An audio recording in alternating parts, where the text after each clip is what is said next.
Hello friends, welcome to our channel Knowledge Amplifier.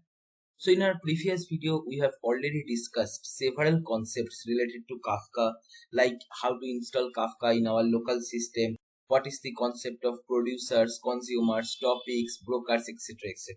And if you want to know those detailed explanations, you can go through the link given in the description box. So today we are back with another very important topic in Kafka, and that is Kafka Schema Registry. Okay. What is schema registry? Why we need schema registry? The foundation concept I am going to cover in today's session, and how to integrate schema registry with Python. What are the applications or different use cases of schema registry that I am going to cover in my upcoming videos. Okay, right? So without any further delay, let us try to understand the concept of schema registry. So if you recall our producer architecture, it looked like this. Here we are starting the process. Whenever we are sending the message in Kafka, as a first step, we are applying serialization, converting the data to bytes format. Okay, because the data is shared across network and only bytes can travel. So here, for key as well as value, we are applying different serialization technique. Right, key serializer and value serializer is there to serialize the data. Okay, and eventually after passing via multiple blocks, we are basically storing that serialized data in our leader partition within a particular Kafka topic and in other replicas also if we enabled replication for the topic, right? As simple as that. So one thing is clear, Kafka at its core only transfer data in bytes format. That is, in simple words, Kafka only deal with bytes. Kafka know only one data structure, and that is bytes data. Okay, there is no data verification that's being done at the Kafka cluster level. Okay, from producer side, whatever data we are sharing, that Kafka is storing, and in the consumer section, whenever we are consuming in the bytes. Okay, Kafka is not doing any data verification or data validation, whether the bytes are proper, whether it is bad data or not, nothing it verifies. Okay, in fact, Kafka doesn't even know what kind of data it is sending or receiving, whether it is string or integer, whatever, just bytes data it's stored and shared, right? So I hope up to this it is very much clear to you. Now, the picture of producer, Kafka cluster and consumer in simple words can be shown like this way. We are having our producer, we are sending bytes data, it is getting stored in Kafka cluster. Kafka don't know what data this is, whether it is string, integer, what is the meaning of this data. And here Kafka storing and consumer is consuming the data from the Kafka cluster within a topic, within a partition, might be the data is there, consumer is consuming from that. And consumer need the actual data not in bytes format. So what the consumer will do? The consumer will deserialize the data to convert the bytes to actual data, right? So this picture I will take in my next slide and continue the discussion. Okay, so here you can see I have taken the same image. So due to decoupled nature of Kafka, the producers and consumers do not communicate with each other directly, but rather information transfer happens via Kafka topic, which is pretty much clear from this diagram. Producer and consumer, no direct connection is available. Via Kafka cluster, in a decoupled manner, the communication is happening, as simple as that. But obviously, one thing you need to keep in mind in this kind of architecture, that consumer need to know the type of data the producer is sending in order to deserialize it. What is the meaning of 010? How the consumer will deserialize if the consumer don't even know how the producer published? Okay, so basically what I mean to say using this line, that for deserialization purpose of the bytes, consumer need to know what kind of data the producer shared. Okay, and how we implemented this in our previous codes, if you recall. So here is the producer code snippet I have taken from my previous video. If you see here, we are importing the basic requirements like time. We are importing for some sleep interval in between successive message publication in the Kafka cluster. Then here we are importing dumps from JSON if required. And then here we are importing Kafka producer from Kafka Python library. Okay, here we are providing the topic name, and here we are creating the producer using Kafka producer. If you see here, we are mentioning the bootstrap server, and here we are not using any key for partitioning purpose. So what will happen? in round robin fashion the data will be distributed among different partition if the topic has multiple partition. Okay, but for value serialization, if you see here, we have written the code that what we are saying here, we are saying first the data, if it is JSON or in dictionary format, first we are using json.dumps to convert the data to string. Okay, then we are encoding the string using UTF-8 format. Okay, we are converting to bytes, and that bytes data we are sending in this particular topic using producer.send in a asynchronous manner, and then we are making a sleep time for 2 seconds and we are publishing another message after 2 seconds. Like that way we are publishing 1000 messages. That's how the producer looks like. So here you can easily understand from the producer side we are converting the JSON data to string, and then here we are converting the string data to bytes. Okay, in the consumer side what we are doing here, if you see, just the reverse thing. In the value deserializer we are first decoding the message. So in the publisher side or producer side, first we converted JSON to string and then string to bytes, right? Here what we are doing, we are converting the bytes to string first using decode function, and then from that string data to get the JSON or dictionary, we are using json.loads, as simple as that, right? So here you can see how we serialize the data. In the same reverse way we are basically deserializing the data in the consumer side. So here consumer need to know how the producer shared the data. That's what I have written using this particular line, right? But the problem in this particular coding style is I can publish any data of any schema. Like for example, suppose the consumer in its processing expecting a age key. Okay, so suppose in producer side I am publishing age as string, although age should be actually a number data type, but suppose due to some reason a bad data is coming where age is a string, here producer will simply publish and consumer will simply consume. Okay, that restriction is not there. That data verification or data validation approach is missing in this kind of architecture. Whether schema is coming as expected for the messages or whether bad data is coming, neither in producer side nor in consumer side we are checking, and that is a problem, right? That's what I have written here. That is, imagine if the producer starts sending bad data to Kafka, or if the data type of your data get changed, then what will happen? Then downstream job might break or start throwing error. Like for example, suppose our consumer is expecting the JSON after deserialization like this: age one key, which should be one value type or integer type or long type, etc., and then there is another key name which should be string type. Okay, this is what the consumer is expecting, right? And maybe on age key it is applying some arithmetic operation. Okay, now producer is sending some bad data, and actually in our earlier code we have seen that no data verification is happening. So suppose by mistake producer send this bad data where age is hello, age is basically it is sending a string, and name, which should be string, it is sending a number. Okay, now the consumer will simply consume. So now as there is no data verification happening, the bad data will be directly written in Kafka cluster and the consumer will consume the data.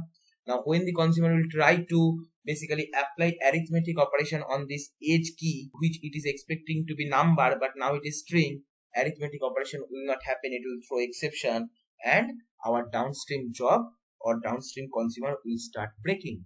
Okay, so I hope you understood the problem in this kind of coding where there is no data verification, and the problem is we are not doing any schema level check, and as a result our downstream consumer may break. So we need a solution for this. Okay, we need a way to have a common data type that must be agreed upon in between producer and consumer. If the schema is not matching, then the producer will not even publish that particular message in Kafka cluster. Okay, otherwise what will happen eventually with time, the Kafka cluster will be congested with bad data, and that should not happen, right? If the data type is not matching in the producer itself, it will be filtered. Producer will throw an exception that see this kind of message is not following the proper schema as expected, I cannot publish that in the Kafka cluster. Okay, that kind of data verification should happen, okay, to avoid this kind of problem. And that's where schema registry comes into the picture. Okay. Before going to the discussion how schema registry solves the problem, I will show you the architecture, how the pipeline looks without schema registry. That is what I discussed till now. That architecture looks like this. That is basically here we are having our source system which is generating the data in real time, and our producer is consuming the data. It is not doing any data verification. It is just simply converting the data to bytes. That is, it is doing serialization, and after passing via multiple blocks in the producer, whatever architecture I have already shown, it is basically publishing the data in Kafka cluster. Okay, here in Kafka cluster we are having Kafka brokers running. Okay, we are having multiple topics. Within a particular topic there can be multiple partitions. There the message is getting stored, and consumer is simply consuming the bytes. It is also not doing any data verification. Then the bytes are getting converted to actual data while having deserialization, and post deserialization it can store the data in target system, that can be a database or Elasticsearch cluster, etc, etc. Okay, now let me show you this particular scenario. So to explain the schema registry, I am not using any other local installation, but rather I downloaded a particular tool or software, I can say, which is having name Conduktor. Okay, I will basically share the installation link in the description box. It is very simple. You can follow the documentation and install it. Okay, so here I will open my Conduktor, which is a very good tool to explore Kafka if you are in learning phase. Okay, it will basically provide you an UI, and using that UI you can do lot of experiment and visualize what is happening in the backend. Okay, now first we will see that without schema registry how the message is getting published without any data level validation or schema check. Okay, so here is our Conduktor software window open, and here already I have a cluster. I will just click on that. Here you can see starting zookeeper, then here it will start the Kafka cluster, brokers, everything for you. Even it will start schema registry for you. What is schema registry? I will come to that, no worries. So here it is starting Kafka. So here you can see that our Conduktor is open. If you go to overview section, here you can see our Kafka bootstrap server or broker is running at this particular URL, and our schema registry is running in this particular URL. Currently we are having only one broker. We are having 3 topics. Out of that there are 2 system topics, and there is one topic which I already created for discussion purpose, and that is basically demo schema registry. Okay, just a simple topic I have created. First let me make sure that here the topic is empty, so I will just make the topic empty for this particular experiment. And now what I will do, I will start publishing some message in it. Okay, so here what I will do, I will open Notepad, and suppose the proper data format what the producer should publish looks like this. Maybe for example age should be one column, and that can be suppose 28, and then comma, here name is Ram. Okay, suppose this is a proper formatted data. Okay, I will copy that. So here I need to go to producer, and then here first I need to choose a topic. I will choose that, and then what I will do, here you can see key and value. Key is optional, we no need to put. Value is string. So here what I will do, in value part I will paste this particular data. Okay, right, and then here I will click on produce to topic. As soon as I am click on this particular button, here you can see that the message is getting published here. Okay, in demo schema registry offset is 10, because earlier also I did some experiment. So the message is getting published, right? So even I can minimize this particular one, and then I can start the consumer, and then here first I can choose the topic, and then here value format might be I can choose string type. Okay, and then here starting from the beginning, and then if I start, here you will see it is polling, and the message what we published we able to consume that. Okay, right, now what I will do, I will publish some bad data, like age should be integer, but suppose age I am passing as PMHS. Okay, some string, and name I am passing as Shattu. Okay, for example, and then here we are producing to this particular topic. So here we publish the another message, And if I just move this particular window little bit right, here you will see that the message appeared here in the consumer, because the consumer is keep on pulling. Okay, if we click on stop, then the consumer will stop. Okay, so here you can see one thing, that bad data also getting published from producer, it is getting stored in Kafka cluster, and our consumer is consuming also. Age, which actually should be number, but although we are passing a string, the consumer is consuming. That is nothing but bad data. And due to the bad data consumption, as I have already shown you, that our downstream consumers might break or might start failing, right? Because on age key, if you are applying some arithmetic operation, that will throw exception when the age value will be string, right?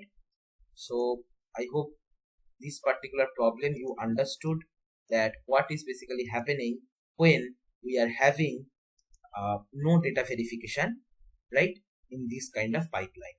So we understood the problem in pipeline without schema registry. Now what is schema registry and how schema registry solves the problem of data verification, let us try to understand. Okay, so now let's see pipeline with schema registry. In case of pipeline with schema registry, the lower part looks like this. Here we are having our source system, which is generating the data in real time. Our producer is consuming. Here we are having our Kafka cluster, where Kafka broker is there, multiple topics are there. Here we are having our consumers, and the consumer post consumption of messages and post deserialization, it is writing the data in target after some computation. Okay, right? But the change is here, apart from our Kafka cluster, there is another cluster which is running, which is called schema registry, which is centralized storage for all our schema or metadata. Okay, this is a separate standalone cluster. It is not present within our Kafka cluster. This particular schema registry is running in a separate standalone cluster. It is having its own JVM, Linux, etc., etc. Okay, and it basically used for centralized storage for our different schemas. Okay, now how the problem is solved, let us try to understand step by step. Okay, so here in case of pipeline with schema registry, we are having a schema file where we are basically saying that this should be the actual schema, how the message should look like or what the message should follow. Okay, now here in producer side, we are having serializer also. There are different serializer, Avro data you can use, JSON data you can use, but mostly we use Avro. So I am using Avro serializer for explanation, and as well as in my upcoming demo also I will use Avro for this kind of schema related operations also. Okay, so here we are having a Avro serializer class. What it will do, whatever data is coming from the source system in real time, Avro serializer will serialize the data. That is, from data it will convert to bytes. That is point number one. Not only that, it will ensure that the incoming data schema is compatible with this schema, whatever is available in this schema file. Okay, suppose in this schema file we are mentioning the age should be integer and the key name should be string type, then Avro serializer will not serialize any kind of data for which age is coming as string. Okay, it will do a compatibility check and then it will basically convert the data to bytes using serialization technique. Okay, and the Avro serializer will not stop here.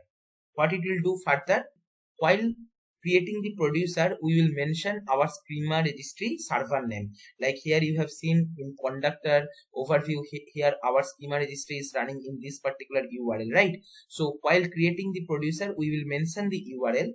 Avro serializer will use that particular URL, and because the schema, if we are using for the first time, Avro serializer will push that particular schema in schema registry. Okay, so here you can see this particular line it is going, which is basically saying the Avro serializer will register this schema for the very first time. Okay, and what will happen from the schema registry, it will get back a schema ID. Okay, basically in schema registry there is a mapping. Maybe for schema ID 1 there is one schema attached to it. For schema ID 2 there is another schema attached to it. Like that, key value pair is there where key is schema ID and value part is basically actual schema.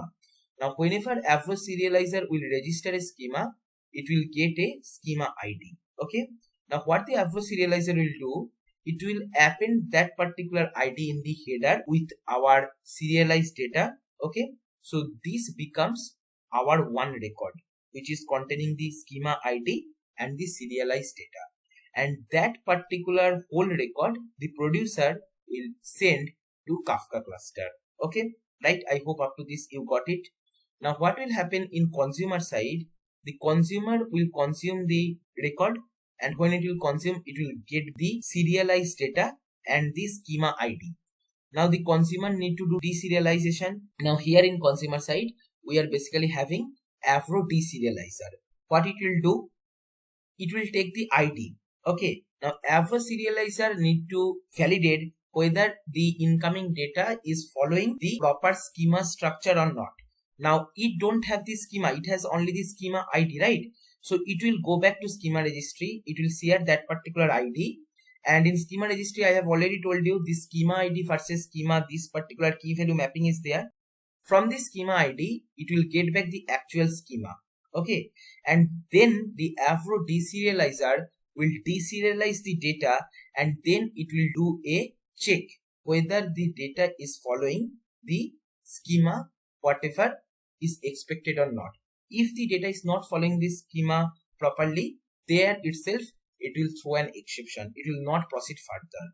Okay, and if the data is following the proper schema whatever it got for the particular schema ID, Avro deserializer will basically deserialize the data, and then the data can be used for consumer side processing, and eventually it can be written in target side. Okay, so I hope you can understand here the problem which we are facing earlier, that is resolved. Okay, because here in producer side, Avro serializer will not serialize any kind of data which is not following the proper schema structure.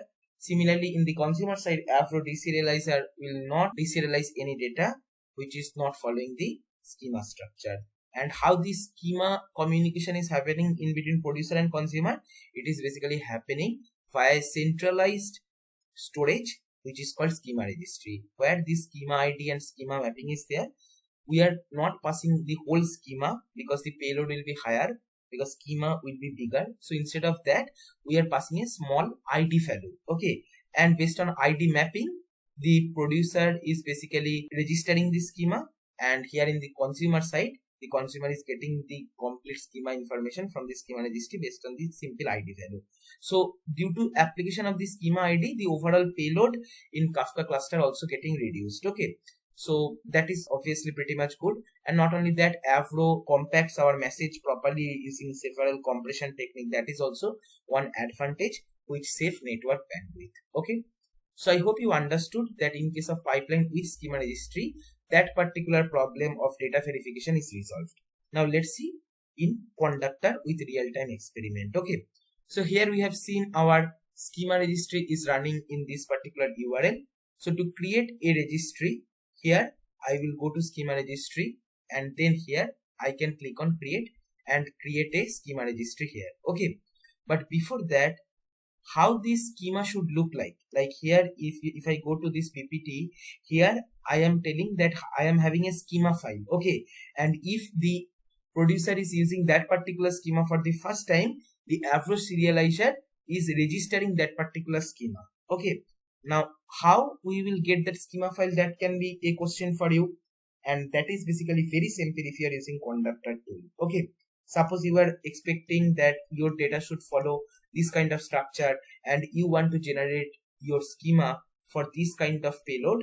All you can do, you can copy this particular one, you can go to Conduktor, and then here you will see Avro/JSON tools. Okay, here if you see the first option, create Avro schema from JSON payload. Okay, just click on that, and here you paste your JSON payload. Here it will give you the Avro schema, how it should look like. You no need to think much, just consider this particular fields key. Okay, here this schema is mentioned. This is basically a array type. Inside array, different key of the JSON data is present, and what should be their data type, that is also present. Like first key is age, so here name, the key name is age and the type should be integer, and the second key is basically name. Okay, and the type should be string. Okay, so this is what is our schema file look like. So I will just copy that and I will close this one.